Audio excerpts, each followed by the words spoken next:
कठिन घड़ी जब बेटी की विदा हो, सब घर परिवार वाले बिलक रहे हैं, सब रो रहे हैं। माता मैना के हृदय से लिपट कर रो रही हैं मैया पार्वती। और एक बात और मैं आपसे कहूं,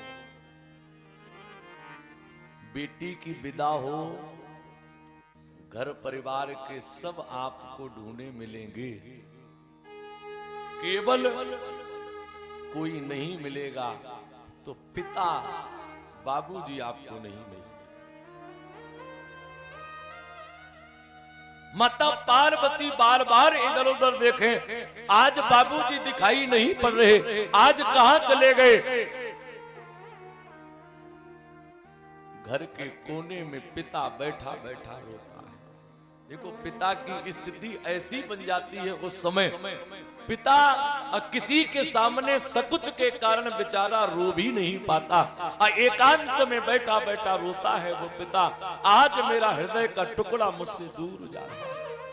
और ये स्थिति केवल हिमालय की नहीं है, ये संसार के प्रत्येक उस पिता की स्थिति है। मैंने कहा भी था, अब बेटा कभी कभी उतना परम स्नेह नहीं दे पाता जो स्नेह हमारी बिटिया रानी, हमारी लाली हमें दे देती है।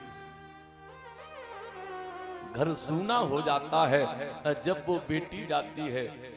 एक बात और समझ लेना और इस बात को मान लेना जो मैं कहने जा रहा हूं, कभी किसी बेटी के पिता के सामने दहेज में धन की कामना नहीं करना। आज ये हमारे समाज में अब बहुत ज्यादा विकृति फैल रही है। अरे साहब, किसी के धन को लेकर आप कितने दिन तक धनवान रहेंगे? आपके प्रारब्ध में जो आपको मिलना है, आपके भाग्य में जो आपको प्राप्त होना है, उससे ज्यादा तो कोई आपको दे ही नहीं पाएगा। और वैसे भी बेटी का पिता कोई कोर कसर छोड़ने वाला रहता नहीं है। धन नहीं है, अब बेचारा नाते रिश्तेदारों से मांग कर, खेत बेच कर, सब कुछ गिरवी रखकर बेटी को अच्छे से अच्छे घर में भेजना चाहता है। और यदि वो पिता धनहीन है और उससे धन की कामना हम करते हैं, तो मेरी दृष्टि में आप कितना भी दान कर लेना, कितनी भी कथा भागवत, इतनी ये शिव पुराण करा लेना, मंदिर बनवा लेना, यदि किसी को दुखाकर आपने दहेज लिया है तो आपका सब किया कराया बेकार चला जाए। वो बेटी जिसने दे दी, उस बेचारे ने अपना हृदय का टुकड़ा दे दिया। जिस दिन आप अपनी बेटी को विदा करेंगे ना, उस दिन आपके हृदय पर ये बीतेगी। जनक जी को विदेह राज कहा गया है। और जिस समय जनक जी ने, जिन्हें देह का बोध नहीं है, देह का ज्ञान नहीं है, विदेह राज जनक जी ने जब सिया रानी की बेटी सीता की विदाई करी है, सीता की विदाई में पिंजड़े में तोते को सुख सारिका, रामचरितमानस में लिखा सुख सारिका, वो सुख भी रो रहे हैं। आज जनक के हृदय से हा पिता कहकर मां सीता लिपट गईं। और जो सीता मैया ने हा पिता कहा, आज विदेह राज के भी आंखों से आंसू बहने लगे। धीरजता को,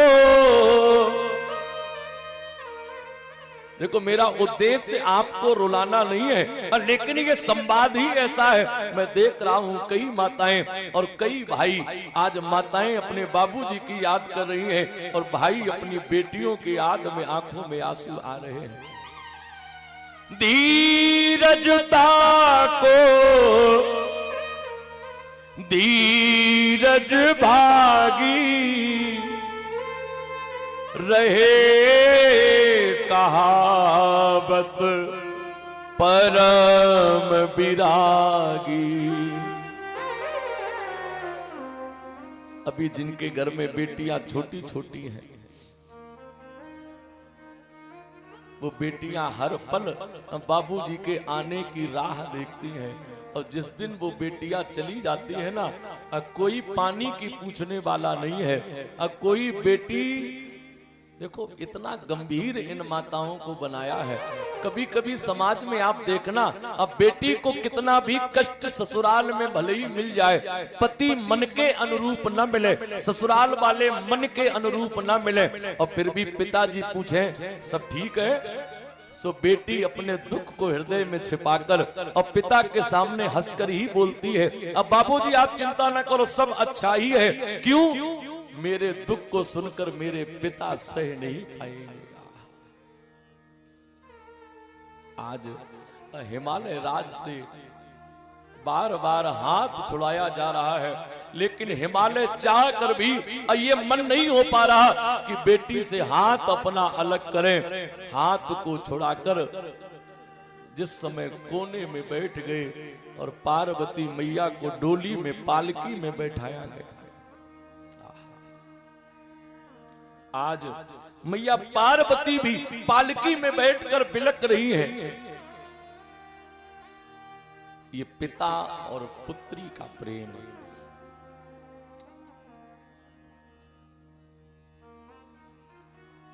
शिव महापुराण में लिखा है, ऐसी अलौकिक विदाई को देखकर, जैसे सीता जी की विदाई को देखकर देवता भी रो रहे थे, आज भगवान विष्णु की आंखों में आंसू आ गए।